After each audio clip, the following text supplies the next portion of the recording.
welcome to ShowMeTheCurry.com. I'm Hital. I'm Anuja, and today we're going to show you how to make penne pasta. It's a flavorful pasta dish, perfect for a lot of different occasions. You know, potlucks, dinners, lunches, you name it. It's perfect all the way around. So let's get started. So here we have this humongous pan over here, and bottom line is, you know, you want to be able to stir everything in it very well with enough room to, you know, mix well. So we have the oil, and we're going to add in the garlic and then turn on the stove. So you might be wondering, we're showing you rather large portions. So we're making a double batch for both of our families, but the ingredients that you see on your screen, the proportions, they're perfect for a family of like 4 to 6. So you can follow those, but what you see here is for both of us. Right. And yeah, we eat a lot. Especially this one, it's delicious. So now the reason why we put garlic in the cold oil is because we want it to flavor the oil, and it needs to come to a higher temperature together. Now it's on medium heat, and we're just going to let it warm up. So our garlic is looking absolutely perfect. You definitely don't want to burn garlic, otherwise it has this really bitter flavor. And it's just lightly golden now, so we can add in our Italian seasoning. And when we do any kind of dried herbs or spices, we just rub them between our palms like this, and it kind of releases a lot of flavor. It's got a wonderful aroma. And we have some chili flakes. Now these are optional and to taste. And just a 30-second stir. And we have our sliced onions.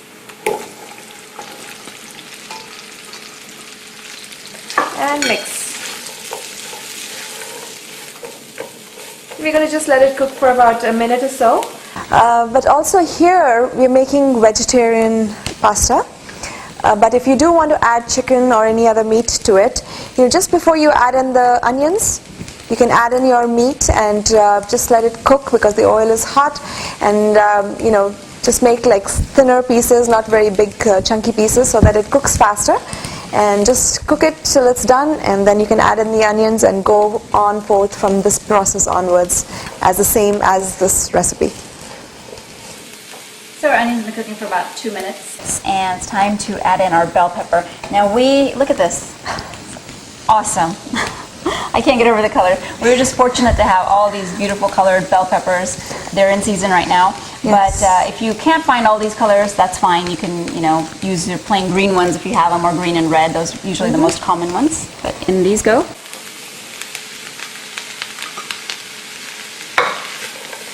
Plus, you want to cut the bell pepper the same size as the onions, you know, lengthwise, so nothing is sticking out. So in this case, we've cut it the same size as the penne pasta. The bell pepper and the onions are all the same length, so that it just, you know, jives well together. And mix. Look at it. Looks so beautiful. Beautiful. We can just stop right here. The key to this recipe, of course, is you don't want to overcook your veggies. So we are going to cook them, you know, for a few minutes, but just make sure that they're not limp. They should have a little bit of texture to them, and it's going to be perfect with the soft pasta.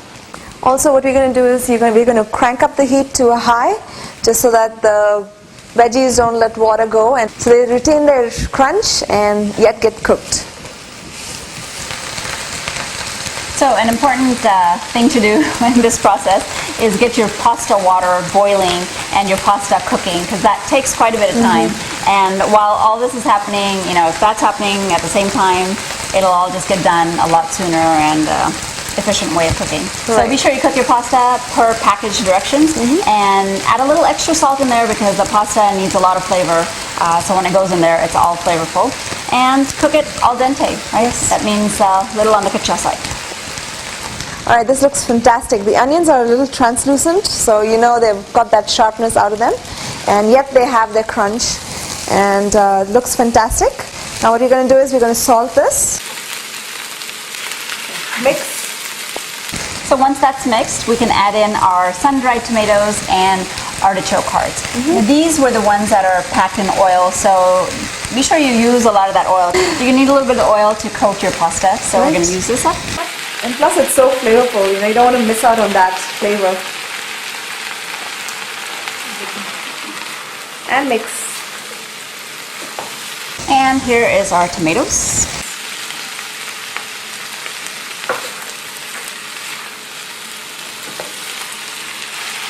And you can check the salt on here, or the chili flakes, or the Italian seasoning. Basically, it's all to taste, so this is practically already almost cooked, so you can try it at any point and see if you need to adjust anything. Perfect. Mix in well. So the tomatoes are cooked for a minute, and we're ready for the pasta now. Here's the pasta. Alright, and mix.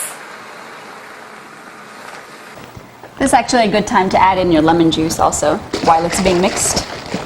And of course this is to taste. And mix gently, but well. So once it's mixed well and the pasta has got heated all the way through, we're going to go ahead and just turn off the stove. And it's actually pretty much done. All that's left is our garnishing. We have some fresh basil leaves. Just tear a few and add it. We have some toasted pine nuts. Give a wonderful crunch. And we have some freshly shredded Parmesan cheese. So all these three things are actually to taste. Actually, a lot of the stuff in here is to taste. You can just adjust the seasonings, the vegetables, basically anything in there to taste. So it's a fabulous, simple, yet such a flavorful pasta. So enjoy your pasta and join us again in another episode of ShowMeTheCurry.com. Adding a pinch of spice to your life.